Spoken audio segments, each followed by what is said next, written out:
Shalom, saudara yang terkasih di dalam nama Yesus Kristus.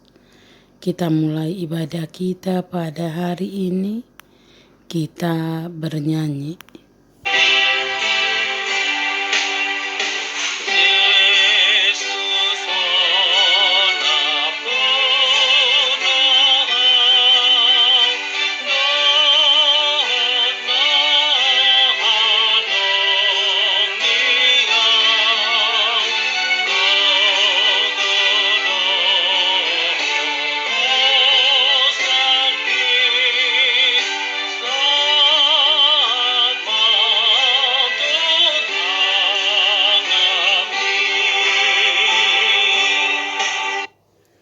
Firman Tuhan untuk kita pada hari ini dari Markus 9 ayat 47.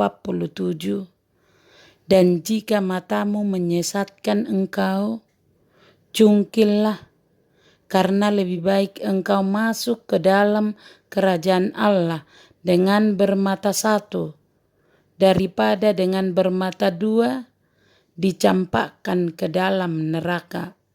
Demikianlah firman Tuhan. Yesus menasehati bagaimana berkenan di hadapan Allah.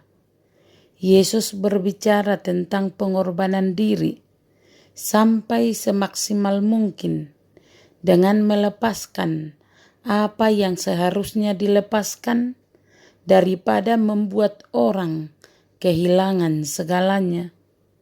Di sini kita diingatkan tentang 3 zona dalam kehidupan manusia yang mencakup tangan, kaki, dan mata.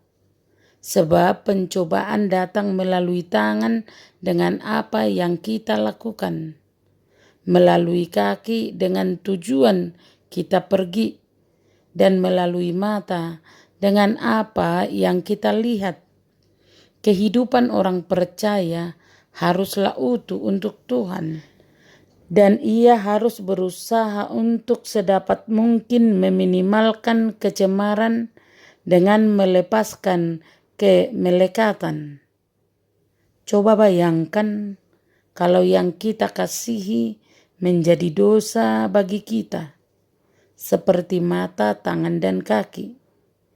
Coba bayangkan kalau kita tidak bisa menjaga sesuatu yang sangat kita sayangi, dan hal itu menjadi perangkap dan batu sandungan bagi kita. Coba bayangkan, apakah kita harus berpisah dengan hal itu ataukah dengan Kristus? Karena itu diingatkan, aktif melawan dosa sangat perlu untuk kita lakukan. Karena bila tidak, nerakalah yang akan menjadi bagian kita. Untuk itu murid Tuhan perlu melatih diri agar tidak kehilangan upah imannya. Apa tugas yang harus kita laksanakan dalam masalah ini? Cungkillah matamu, penggallah tanganmu dan kakimu. Maksudnya, matikanlah nafsu yang disukai, bunuhlah, salibkanlah, buatlah mati kelaparan, jangan memberinya makan. Biarkan berhala yang sangat menggiurkan itu diusir sebagai suatu yang sangat dibenci. Jauhilah pencobaan, walaupun tampaknya sangat menyenangkan. Sangatlah penting untuk melepaskan bagian yang rusak supaya keseluruhan bisa dipelihara. Bagian yang lukanya tidak dapat disembuhkan harus dipotong supaya bagian yang sehat tidak ikut rusak.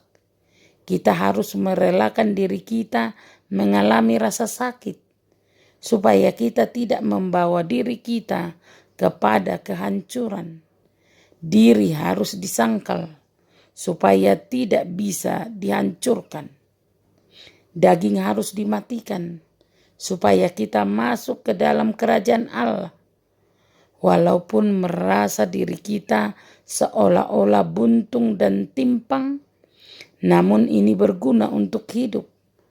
Semua yang dimiliki manusia yang diberikan untuk hidup adalah untuk sebuah kerajaan, yaitu kerajaan Allah, yang tidak bisa kita peroleh jika kita tidak mematikan kedagingan kita. Buntung dan timpang itu akan menjadi tanda bagi Tuhan Yesus tentang bagaimana kita berperang terhadap dosa. Karena itu kita diingatkan dosa yang harus mati atau kita yang harus mati.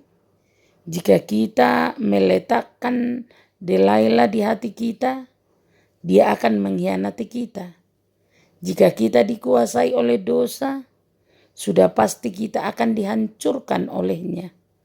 Jika kita harus mempertahankan kedua tangan kita dan kedua mata kita dan kedua kaki kita, kita akan masuk ke dalam neraka bersamanya. Juru selamat kita sering menekankan kehidupan yang harus kita lakukan, karena ia memperhatikan siksaan neraka yang akan kita alami jika kita terus berbuat dosa, dengan memberi ancaman yang menakutkan. Ini kita diingatkan untuk lebih mengutamakan keselamatan jiwa kita. Amin. Terimalah berkat Tuhan, kasih karunia dan damai sejahtera dari Allah Bapa kita dan dari Tuhan Yesus Kristus menyertai saudara sekalian. Amin. Selamat beraktivitas. Salam sehat selalu. Tuhan Yesus memberkati.